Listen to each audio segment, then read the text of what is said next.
नमस्कार दोस्तों। आज सुनेंगे कहानी फीकी रस्में। नाश्ते के बाद मैं पति का टिफ़िन तैयार कर रही थी कि उन्होंने मना कर दिया। बोले आज ऑफिस नहीं जाऊंगा, छुट्टी लेनी पड़ेगी। मैं बोली छुट्टी लेनी पड़ेगी, ऐसा क्या काम आ गया? पति थोड़ा सा गंभीर होकर बोले तुम दिल की कच्ची हो इसलिए तुम्हें रात को नहीं बताया। मेरे पास तुम्हारे भाई का रात को ही फ़ोन आ गया था कि तुम्हारे बसंत चाचा का देहांत हो गया है। सभी घर वाले कुछ देर बाद तुम्हारे साथ उनके अंतिम संस्कार में चलेंगे। बसंत चाचा जी जो मेरे सगे चाचा नहीं थे, वो मेरे दादा के भाई के लड़के थे। वो पैसे वाले लोग थे। उनके साथ मेरे परिवार का कोई घनिष्ठ संबंध भी नहीं था। उनके घर हमारा ज़्यादा आना जाना भी नहीं था। उनके साथ ज़्यादा आत्मीयता का रिश्ता नहीं था, इसलिए मुझे कोई दुख नहीं था। उनकी उम्र हो गई थी इसलिए मर गए होंगे। सास और पति को लग रहा था मैं ये खबर सुनकर रोने लग जाऊंगी। वो बार बार मेरे मुंह की तरफ देख रहे थे, इसलिए मैं चुपचाप अपने कमरे में आकर बैठ गई। मेरे पति पीछे आए, फिर बोले यार रोशन, ज़्यादा दुखी मत हो। ये इस दुनिया की रीत है। जो आया है वो एक दिन जाएगा। इस परम सत्य का कोई बदल नहीं सकता। तुम हिम्मत रखना। मैं जानता हूँ तुम दिल की कच्ची हो इसलिए दुख सहन नहीं कर पाती। मेरी शादी को भी 6 महीने ही हुए थे। शादी के बाद मेरे मायके में ये मेरी पहली मौत थी। मेरी शादी को भी 6 महीने ही हुए थे। शादी के बाद मेरे मायके में ये पहली मौत थी। मरने वाला इतना करीबी रिश्तेदार नहीं था कि आंखों से आंसू छलक आए। बसंत चाचा अलग थलग रहने वाला इंसान था, फिर भी उनके अंतिम संस्कार में तो जाना ही था। ये रीत तो निभानी ही थी। मेरे लिए सबसे बड़ी समस्या ये थी कि मैं वहाँ जाकर रोऊंगी कैसे। पति मुझे सांत्वना देकर कमरे से बाहर चले गए। इतने में माँ का फ़ोन आ गया। माँ बोली बेटी जल्दी आ जाना, उन्होंने कल शाम को ही प्राण दे दिए थे, इसलिए ज़्यादा देर तक उनके शरीर को नहीं रख पाएंगे। 11 बजे से पहले ही उठा लेंगे। मैं धीरे से बोली एक बात बताओ माँ, क्या घर में प्रवेश करते समय मुझे रोना होगा? माँ बोली कैसी बात करती हो, तुम बेटी हो, रोते हुए तो तुम्हें आना ही पड़ेगा। मैं बोली मुझसे नहीं रोया जाएगा माँ। माँ बोली पागल हो गई है क्या? लोग क्या कहेंगे? झूठ मूठ का ही सही, रोना तो पड़ेगा बेटी। दुनिया की यही रीत है। बेटियां अंतिम संस्कार के समय रोती हुई ही आती हैं। अगर ऐसा नहीं करती तो लोग बातें बनाते हैं। तुम्हारे साथ तुम्हारी सास और जेठानी भी आ जाएगी। अगर रोएगी नहीं तो मायके और ससुराल दोनों जगह लोग बातें बनाएंगे। मैं बोली लेकिन माँ मेरे आंसू कैसे निकलेंगे?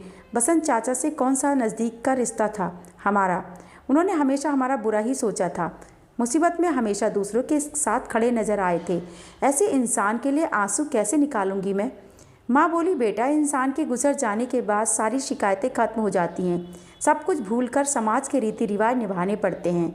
तू थोड़ा सा घूंघट निकाल लेना, फिर किसी को पता नहीं चलेगा असल में रो रही है या नहीं। माँ ने बहुत सारी हिदायतें देकर फ़ोन काट दिया। मगर मैं तो ससुराल में भी घूंघट नहीं निकालती थी, फिर मायके में घूंघट कैसे निकालूंगी? अगर निकाल भी लिया तो रोऊंगी कैसे? मेरे लिए ये ज़िंदगी की बड़ी परीक्षा थी। समाज की इन सब बनावटी परंपराओं पर मुझे गुस्सा आ रहा था। अगर रोना नहीं आ रहा फिर ये नाटक क्यों? और ये नाटक भी हम महिलाएं ही क्यों करें? पुरुष तो ऐसे कामों में महिलाओं के पीछे हो जाता है। मर्दों के लिए रोने की कोई पाबंदी नहीं है। रुदाली तो महिलाओं को बनना होता है। झूठ का रो या सचमुच का, रोना तो पड़ेगा।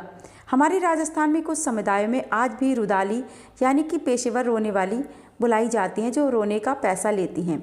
मगर बाकी के समुदायों में हर महिला को रुदाली बनना पड़ता है। अगर मृतक अजीज हो, करीबी हो, तब तो रोने में कोई परेशानी नहीं होती। मगर बहुत सी जगह झूठ मूठ कर रोना पड़ता है। शायद इस तरह की परिस्थितियों से हर महिला को गुजरना पड़ता है। बसंत चाचा के अंतिम संस्कार में शामिल होने के लिए गाड़ी मेरे मायके की तरफ चल पड़ी। मुझे ज़िंदगी में पहली बार रोने का अभिनय करना था, जो मेरे लिए किसी परीक्षा से कम नहीं था। गाड़ी में मेरी सास, जेठानी और एक मोहल्ले की दूसरी औरत भी थी। इनके अलावा पुरुषों में मेरे पति और ससुर थी। मैं चुपचाप एक गठरी सी बनी सीट पर बैठी थी और भगवान से प्रार्थना कर रही थी कि समय पर मुझे रुला देना, ताकि लोगों के मुंह बंद हो जाएं, वो मेरे बारे में बातें ना बनाएं। मुझे हमेशा अभिनय से डर लगता था। इसी कारण मैंने कॉलेज तक की पढ़ाई में कभी भी किसी कार्यक्रम में अभिनय नहीं किया था। मगर आज मुझे रियल ज़िंदगी में अभिनय करना था। एक ऐसा नाटक जिसका रियल नज़र आना बहुत ज़रूरी था। जो ही गाड़ी बसंत चाचा के घर के सामने रुकी, हम सब नीचे उतर गए। मेरे पति और ससुर हमारे पीछे हो गए। अब हम महिलाओं को आगे चलना था। सास ने हौले से मेरा हाथ दबाया, जैसे कह रही हो कि बहू अब स्टार्ट हो जाओ। मैंने भगवान का नाम लिया और आंखें बंद की। बड़ा सा घूंघट चेहरे पर निकाला, फिर दहाड़े मारकर रोने लगी। शुरू में मुझे लगा जैसे मैं नाटक कर रही हूँ, मगर मेरे रोने का असर आसपास के लोगों पर देखकर मुझे लगा सब कुछ रियल होने लगा है। वहाँ अंतिम संस्कार में आए लोगों में से एक ने तो कह दिया था कि शायद बेटी आई है। सबसे ज़्यादा दुख इन बेटियों को ही होता है। ये खुद भी रोती हैं और दूसरों को भी रुलाती हैं। ये शब्द मेरे कानों में पड़े तो मेरा रोना और बढ़ गया। आंसू आंखों से बाहर निकल आए थे। चेहरा बुरी तरह रुलाई में ढल गया था। मैंने घूंघट हटा दिया था। रोते हुए दहाड़े मारते हुए मैं आगे बढ़ रही थी। मुझे मेरी सास और जेठानी ने दोनों तरफ से पकड़ रखा था। रोते रोते मेरी नज़र अपने भोले भाले पति पर पड़ी। बेचारा वह भी मुझे रोते देखकर रो पड़ा था। रुमाल से आंखें पोंछ रहा था। जब तक मैं अंदर आंगन में तक पहुंची तब तक मेरी रुलाई नाटक से हकीकत में बदल चुकी थी, क्योंकि आंगन में सभी अपने थे। मेरा परिवार भी वहां मौजूद था। माँ तो मेरे नज़दीक आकर मुझे ढांढस बंधाने लगी थी कि मेरी बेटी रो मत, रोने से जाने वाले लौट कर नहीं आते। उसके बाद सभी ने मुझे बहलाया। अब तो चुप हो जा बेटी कहते हुए मुझे चुप कराया। उस दिन के बाद रोने से मेरा सारा भय निकल चुका था। अब मैं किसी भी जगह रो सकती हूँ। जहाँ मेरा कोई अपना गुजरता है वहाँ तो दिल रोता है, मगर जहाँ आत्मीयता नहीं होती, मरने वाले से दिल का जुड़ाव नहीं होता, वहाँ भी मैं आसानी से रो लेती हूँ। मैं तो रोते रोते ये भी पता नहीं चलता मुझे तो कि नाटक कर रही हूँ या रियल में रो रही हूँ।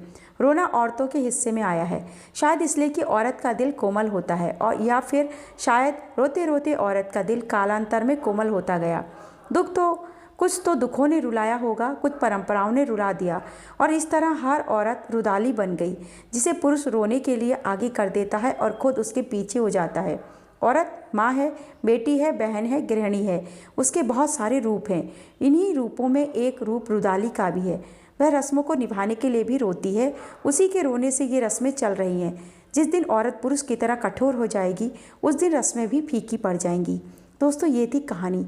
आपको कैसी लगी कमेंट करके मुझे ज़रूर बताएं, और इसी तरह की कहानियों के लिए मेरे चैनल को भी सब्सक्राइब कर लें।